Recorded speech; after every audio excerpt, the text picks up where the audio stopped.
There are 5 hidden locks standing between you and real wealth, and right now, for most people watching this, at least one of them is holding shut.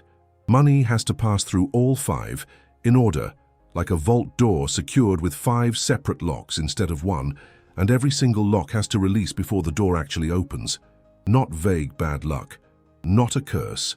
5 specific identifiable reflexes wired into your body long before you ever set a financial goal.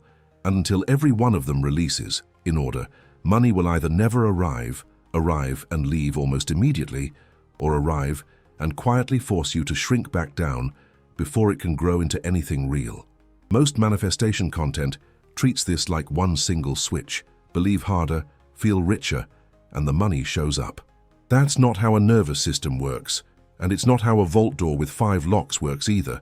It doesn't open because you push on it harder. It opens because every lock, one after another, actually releases. Push on a locked vault door as hard as you want, and all you'll get is a bruised shoulder, and a door that never moves, which, if you're honest, describes most of what manifestation advice has done for you so far. Neville Goddard's entire teaching can be reduced to one sentence: assume the feeling of the wish fulfilled and let it harden into fact. But almost nobody explains what actually stops that assumption from reaching the fact stage, and the answer is that assumption has to pass through 5 distinct locks inside your own nervous system before it ever reaches the outer world, and a defeated reflex sitting behind any one of those locks can quietly stop the entire sequence, no matter how sincerely you assumed the feeling at the start. There are 5 of these locks, and today we're going through every one of them in order. The exact sequence money has to move through inside you before it can move toward you. Awareness, the moment an opportunity actually appears in front of you. Reaching, the moment you have to act on it. Receiving, the moment it actually arrives. Keeping, the moment it has to survive. Contact with your existing identity. And expanding, the moment it has to grow past the size you've unconsciously decided is safe. Block any single lock, and it doesn't matter how clean the rest of the sequence is. The vault stays sealed. Picture 2 people side by side for a second, because this is where the 5-lock framing actually earns its usefulness. One of them has cleared the first 2 locks completely. Opportunities register as interesting instead of threatening, and reaching, applying, asking, pitching no longer triggers a freeze. This person looks, from the outside, like someone who should be doing well, engaged, proactive, unafraid to put themselves forward, and yet their bank account tells a completely different story than their personality would suggest, because locks 3, 4, and 5 are still jammed shut. So every opportunity they successfully reach for either produces money that comes with a wave of private guilt, money that mysteriously doesn't last, or growth that gets quietly capped the moment it would become visible to people around them. From the outside, this looks like bad luck, or bad timing, or a string of unfortunate coincidences. From the inside, if you actually mapped it, it's simply 3 locks further down the same vault, still sealed. The other person is the reverse. Locks 3 through 5 are wide open. They'd handle receiving, keeping, and expanding wealth with total ease if it ever arrived. But the first lock is so jammed that they barely register opportunities in the first place, so nothing ever makes it far enough to test the later locks at all. This is why the exact same set of 5 locks can produce wildly different-looking financial lives. Someone who tries constantly and never keeps anything, and someone who would handle abundance perfectly well but never gets close enough to prove it. Neither situation is fixed by working harder in general. It's fixed by finding the specific lock that's actually jammed and working that one deliberately, instead of throwing generic effort at the entire vault and hoping something eventually gives. This is also exactly why children of genuinely wealthy families so often move through financial life with a kind of unbothered ease that looks, from a distance, like arrogance or luck. It's neither. It's simply a nervous system that had all 5 locks released for it in childhood, by environment, before it ever had to do the work consciously. Opportunity got noticed instead of doubted, because opportunity was normal, not rare. Reaching got rehearsed constantly. Low stakes in a household where asking for things and negotiating outcomes was unremarkable. Receiving carried no loyalty bind, because there was no earlier generation's struggle to feel guilty about surpassing. Keeping was reinforced daily by watching money simply persist and compound instead of vanish. And expanding never triggered exposure anxiety because visible wealth was already the water. everyone around them was swimming in, not a rupture from it.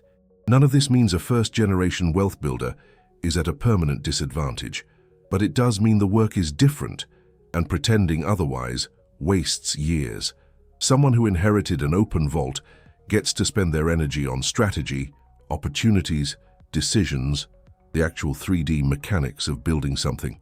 Someone whose vault is still partially sealed has to spend real attention on the locks themselves first, or every strategic move gets quietly undermined by whichever lock is still catching. This is not unfair in the sense of being unbeatable.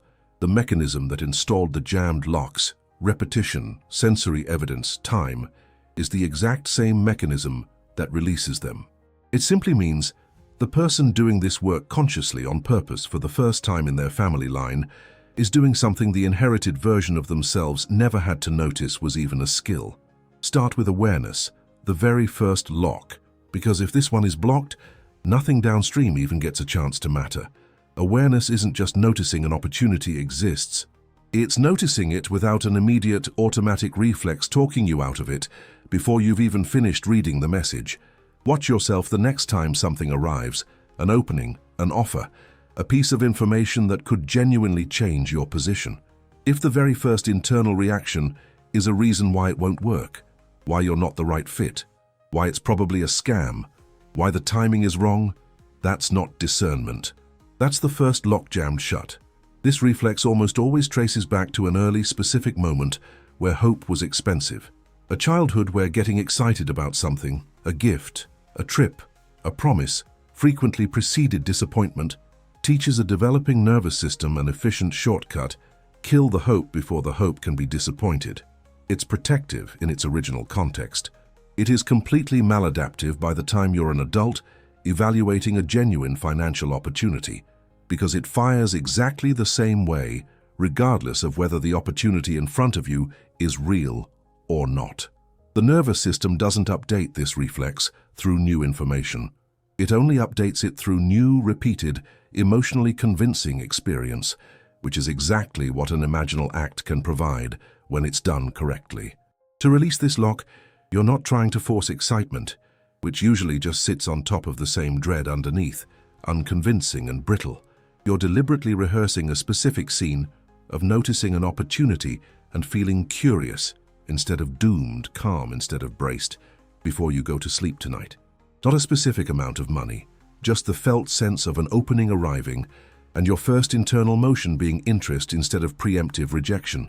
Repeat this every night this week, briefly, vividly, and start paying attention during the day to the very first half second after something new appears, because that half second is where this particular lock either releases or stays jammed.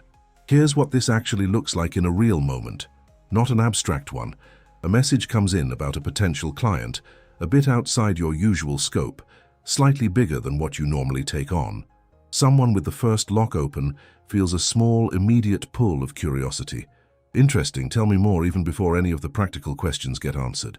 Someone with the first lock jammed feels the practical objections arrive first, before curiosity ever gets a chance to register. Too big, probably not serious, going to fall through anyway. And notice, none of those objections have been checked against any actual evidence yet. They arrived instantly, automatically, before the facts were even available to justify them. That speed is the tell. Genuine discernment takes a moment and looks at actual details. This reflex doesn't wait for details because it was never actually about the details in front of you. It was installed years before this particular message ever arrived. The second lock is reaching, and this is where a lot of people get stuck even after clearing the first one. You noticed the opportunity. You didn't immediately kill it with dread. And then you froze anyway, at the exact moment that required an actual action, the application, the ask, the pitch, the follow-up message. This isn't laziness, and it's not a discipline problem, no matter how many productivity systems you've tried to force onto it. It's a freeze reflex, the same nervous system response that makes a body go still when a threat feels too large to fight or outrun, except here the threat isn't physical, it's the specific, sharp vulnerability of being seen wanting something and possibly being told no. Notice the specific internal sentence that shows up right before you don't send the message, don't make the call, don't ask for the raise. It usually sounds like some version of "who am I to ask for this?" And that sentence rarely originates from you as an adult evaluating a real situation. It's almost always inherited, absorbed from watching the adults around you shrink in exactly the same moment at exactly the same threshold for years, until shrinking at the threshold of reaching became the default setting rather than a conscious choice at all. Releasing this lock requires a specific kind of imaginal rehearsal, different from simply feeling good about money in general. You need the specific scene of reaching itself, sending the message, making the ask, and feeling steady while doing it. Not the outcome afterward, the actual moment of reaching. Rehearse the sending, the asking, the pitching as an act that feels ordinary and low stakes, not as a dramatic act of courage.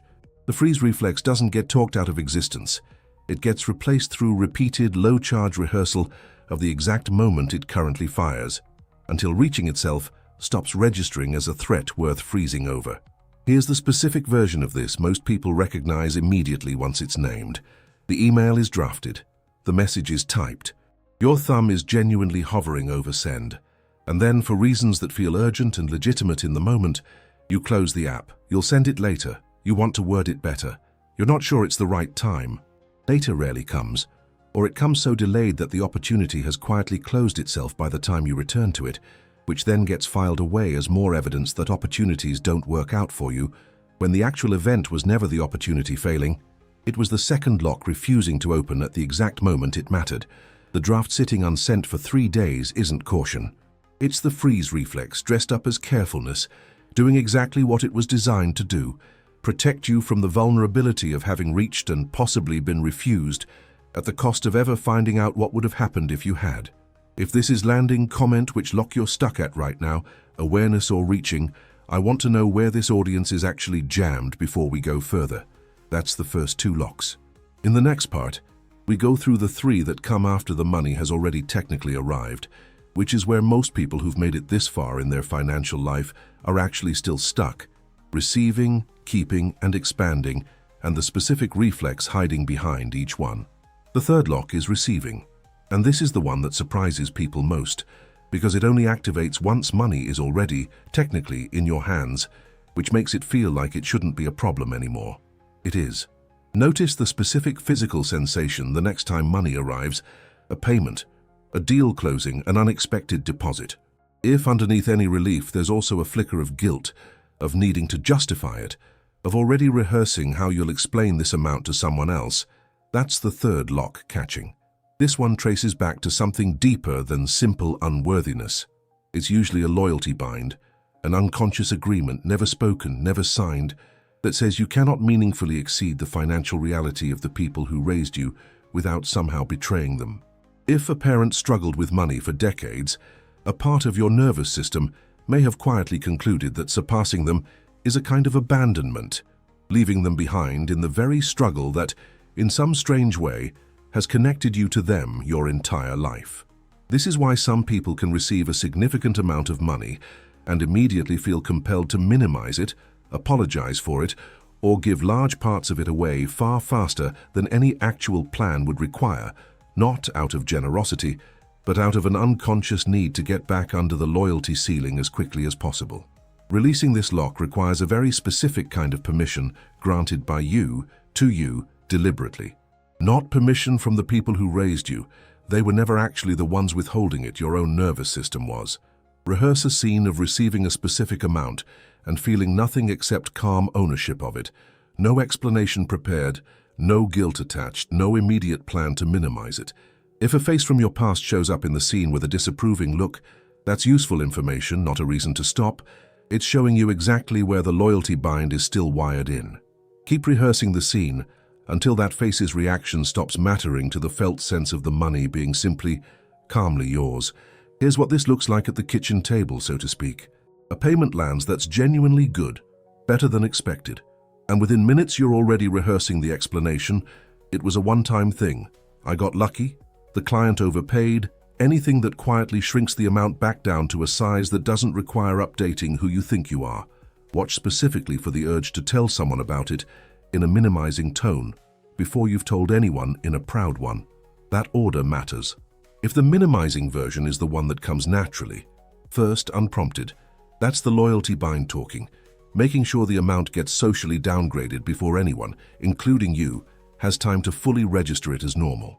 The fourth lock is keeping, and it activates after the money has already been both noticed and received without incident, which is further than a lot of people ever get, and it's exactly why this one feels so unfair when it happens. You did the work. The money arrived. You even felt okay about it. And then over the following weeks it left anyway, through decisions that each felt completely justified in the moment, an expense here, a loan to someone else, a purchase that seemed urgent at the time, none of which felt like sabotage while it was happening. This lock is rarely a single dramatic decision.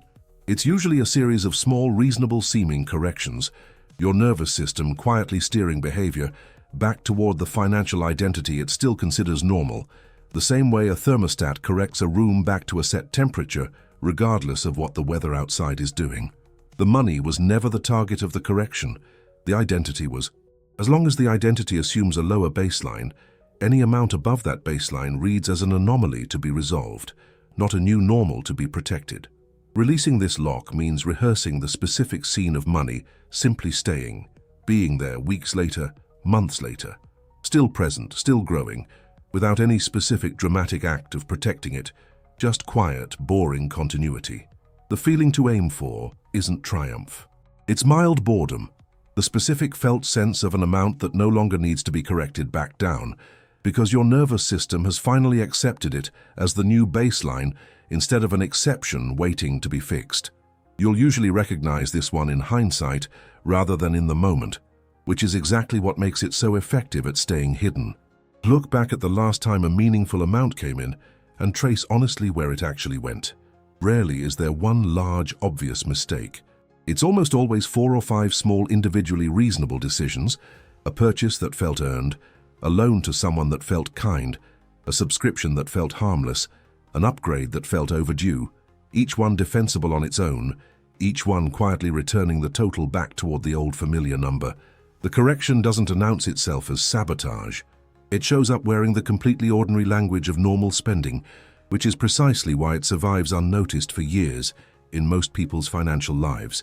The fifth and final lock is expanding, and it only shows up once you've cleared all 4 before it, which means it's the lock almost nobody discusses, because so few people get far enough for it to matter yet. This is the reflex that activates specifically around visibility, the moment growing wealth would actually start to be noticed by other people, not just felt privately by you. For some people, this shows up as a strange, specific resistance to a bigger house, a nicer car, anything that would make the change visible to family, old friends, an old version of a social circle built entirely around a shared financial reality that visible success would quietly disrupt. The underlying fear here usually isn't about money at all. It's about exposure, about becoming a target for judgment, resentment, requests for help you don't know how to decline, or simply about no longer fitting into relationships that were partly built on shared struggle. Neville himself pointed toward this indirectly when he taught that you must live in the end, without needing anyone else's agreement about it, because the version of you that has fully expanded doesn't require the old circle's approval to feel real, and that's exactly the piece most people haven't rehearsed yet. Releasing this lock means rehearsing a scene of being visibly, undeniably different, and feeling settled rather than exposed, comfortable being seen rather than needing to minimize or explain the change to people who knew an earlier version of you. This is usually the slowest lock to release, precisely because it involves other people's imagined reactions, which feel less controllable than a private internal state. But the mechanism is identical, deliberate, repeated, felt assumption, until the exposure itself stops registering as a threat. Notice this one specifically around the decisions you keep almost making, and then quietly shrinking back down, the nicer apartment you looked at and then talked yourself out of, the upgrade you priced out and then decided was unnecessary after all, the opportunity to be more visible in your work that you found a reason to decline. Ask yourself honestly whether the reason was really practical or whether some part of the hesitation was about how it would look, what people who knew you before would think, whether success would change how you're treated by people you're not ready to lose. That specific hesitation, the one that's actually about other people's imagined reactions rather than your own practical needs, is the fifth lock, and it's usually the last one anyone admits to, because admitting it means admitting the ceiling was never really about money at all. If you're not sure which lock is actually jammed for you, there's a simple way to find out, and it doesn't require guessing. Pay attention today, and for the next few days, to where your own energy shifts specifically around money-related moments. If opportunities barely register at all, if you can't even think of the last time something genuinely promising crossed your path, that's likely the first lock closed so tightly that very little even gets far enough to test the others. If opportunities show up regularly, and you notice yourself hesitating, delaying, finding reasons to wait before acting on them, that's the second lock. If you can point to specific moments of money actually arriving and remember a private flicker of guilt or a need to explain it, that's the third lock. If you can remember multiple moments of money arriving cleanly, without guilt, and still ending up back at the same baseline weeks later, that's the fourth lock.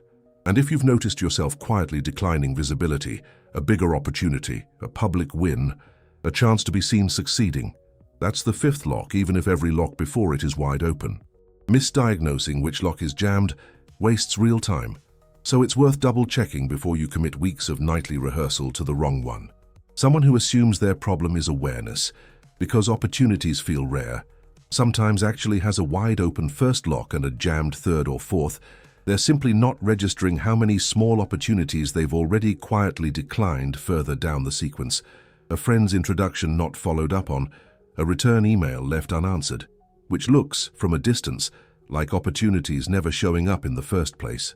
The fix here is to look specifically at the last time something did make it all the way to receiving or keeping, and check honestly whether it stalled there instead of at the start. If you can't remember a single instance of money actually arriving and then leaving, your work is almost certainly in the first two locks. If you can point to several instances of money arriving and not staying, the work is further down the sequence than you assumed, and rehearsing awareness scenes every night for a lock that isn't actually jammed will simply produce no visible change, which then gets mistaken for the method not working, when it was really just aimed at the wrong lock. Most people, if they're honest, will find their tightest lock isn't the one they expected walking into this video. People who consider themselves ambitious and proactive are often shocked to find the third or fourth lock is where they're actually stuck, since ambition and action can coexist easily with guilt about receiving, or a quiet compulsion to give money away as fast as it arrives. People who consider themselves relaxed about money, who don't outwardly display anxiety about it, are sometimes the ones with the first lock jammed tightest of all, simply never engaging with opportunities in the first place, which produces a kind of calm that looks like peace but is actually avoidance. People inevitably ask how long releasing a single lock actually takes, and the honest answer depends entirely on how long it's been jammed and how consistently you work it, not on how badly you want the result. A lock that's been catching for a few years of adult life typically loosens faster than one installed in early childhood, and reinforced for decades by an entire family system built around it. The first and second locks often move fastest, sometimes within a couple of weeks of consistent nightly rehearsal, because they tend to be more recently reinforced, shaped by adult disappointments rather than childhood conditioning. The third, fourth, and fifth locks, receiving, keeping, expanding, especially when they trace back to a loyalty bind or an inherited fear of visibility, tend to move slower, sometimes months, because they're wired in earlier and reinforced by an entire surrounding family or social system that has its own investment in you staying at the old baseline. Neither timeline is a verdict. It simply tells you which lock to be patient with and which one to expect faster movement from, so impatience doesn't get mistaken for the method failing. Once you've identified the tightest lock, work that one specifically tonight, rather than trying to rehearse all 5 locks at once, which usually just spreads your attention too thin to change anything. Use the same nightly window each time, right before sleep, when the logical defensive mind is naturally quietest. Briefly scan the day for the moment your identified lock fired, an opportunity you dismissed too quickly, a message you didn't send, a small guilt you felt and didn't examine, a self-correction you made without noticing, a visibility you quietly declined. Replay that exact moment corrected, the lock released instead of jammed, and let that corrected version be what actually gets filed away as today's evidence. Do this consistently at the same lock until it visibly loosens, noticing fewer automatic freezes, less guilt, less unconscious correction, before moving your attention to whichever lock is tightest next. There's a specific, recognizable feeling once enough of these locks have actually released, and it's worth knowing what to watch for so you recognize it, instead of dismissing it as nothing. It isn't triumph, and it isn't a dramatic single moment. It's a kind of quiet structural ease that starts showing up across all 5 locks at once. Opportunities simply registering as normal rather than rare, reaching happening without the old rehearsal of dread beforehand, money arriving without the reflexive need to explain or minimize it, staying without the mysterious slow leak back to the old number, and growth no longer triggering the urge to shrink back down before anyone notices. None of these show up as isolated wins. They start reinforcing each other, because a nervous system that trusts one lock has an easier time trusting the next one, the same way a vault that's had 4 locks released offers noticeably less resistance to the 5th than it would have on its own. This is usually when people describe things finally starting to move after years of feeling stuck, not because the outer opportunities changed, but because whichever lock had been quietly rejecting them finally stopped interrupting the sequence. The outer world was frequently offering exactly what was needed all along. It just couldn't get through a vault that hadn't finished releasing yet. Once it has, the sequence that was always structurally available simply starts completing itself, opportunity to reaching, to receiving, to keeping, to expanding, in order the way it was always supposed to move before any of these 5 reflexes were installed in the first place. Notice too if one particular lock made you specifically uncomfortable while the others felt merely interesting or theoretical. That unevenness is itself useful information. A generalized discomfort with the whole video is far less specific than a single moment, receiving or expanding or reaching, that landed with more weight than the rest. The nervous system doesn't produce that kind of specific discomfort randomly. It produces it exactly where a lock is currently under the most pressure, which means whatever made you flinch hardest just told you exactly where to start tonight, before you even finish the closing thought of this video. Now here's the part that matters most, the part almost nobody tells you. These 5 locks don't release once and stay released forever. Each one can jam again under stress, under a bad month, under an old memory surfacing at the wrong time, and that's not failure. That's simply a lock that's been used for years defaulting back toward its old position under pressure, the same way any old mechanism does. The instruction isn't to release each lock once and declare the vault cracked. It's to notice regularly which one is currently the tightest, and deliberately work that one this week tonight, before moving on to assume the whole sequence is permanently open. None of this is the same as generic positive thinking, and it's worth being precise about the difference. Positive thinking asks you to feel good in general, broadly, about money as a topic.